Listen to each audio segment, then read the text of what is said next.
folks, I'm back. Today I want to talk to you guys about the challenges of boredom. Each and every one of us out there will face boredom at some point in our life.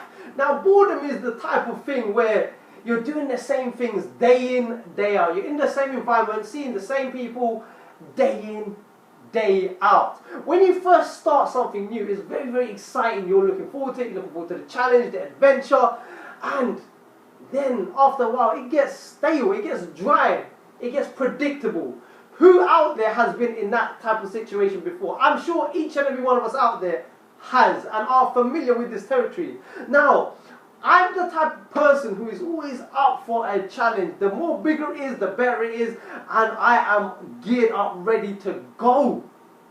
But let me tell you something, the most hardest challenge I personally face is the mundane ones, day in, day out. Some of the challenges that I'm not inclined towards.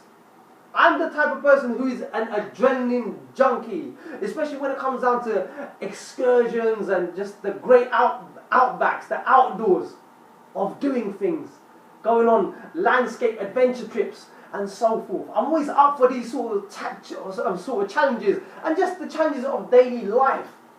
But when boredom kicks in, that can be quite tricky because each and every single challenge poses a different tack that you need to employ and use. And if you're not skilled up and schooled up, you're going to find it very challenging and troublesome for yourself. And you could be stuck in a rut for a very, very long time. Now check this out. There's something that I want to share with you guys.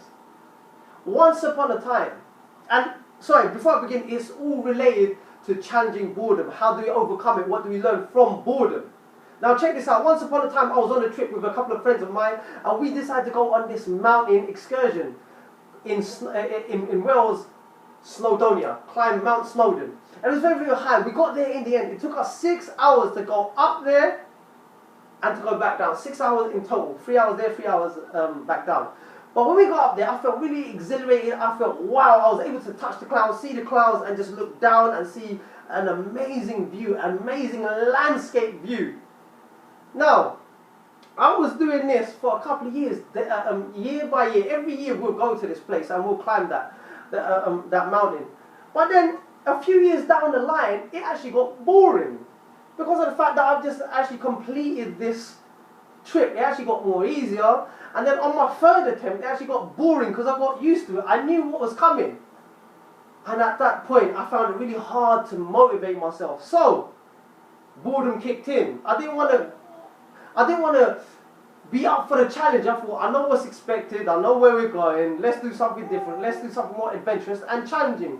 But the biggest challenge that I had to face, for me personally, is to deal with boredom, to deal with something that is predictable.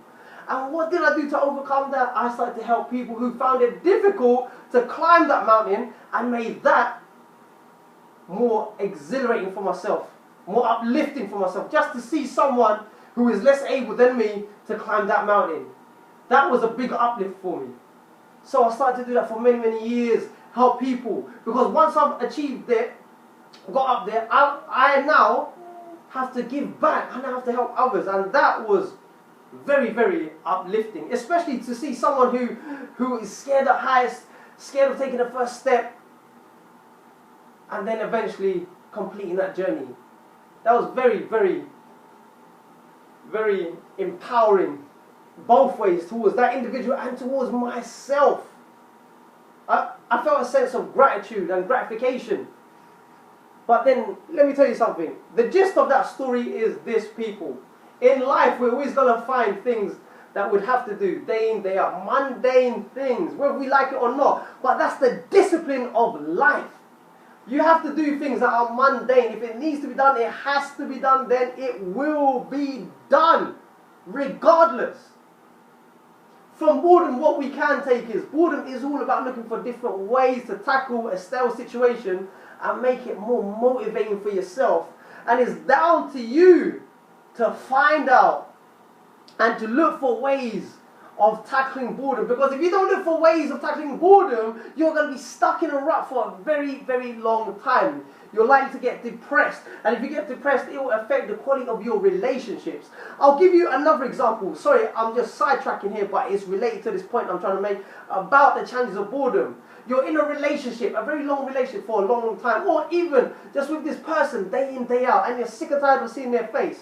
How do you make your relationship work? How do you make it vibrant? How do you create that spark of aliveness? Now that's down to you and your partner to look for different ways of motivating each other, cultivating that relationship. And that's what boredom is about. Boredom is all about cultivating that moment. Boredom is only a moment. I've talked about this in previous videos, but I'm just here to highlight a different aspect of boredom.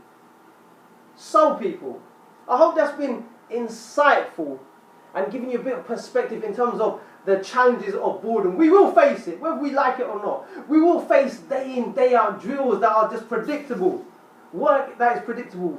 Predictable faces, predictable places. But it's down to us to make something of it. It's down to us to change it. And it's down to us to give it meaning and interpretation. So people, that is my rant for today. I hope that's been insightful and given you a bit of perspective, a different perspective on boredom. Until then, take care, stay strong, stay focused, and always live to learn to empower and inspire the lives of many as well as yourself. Bye for now.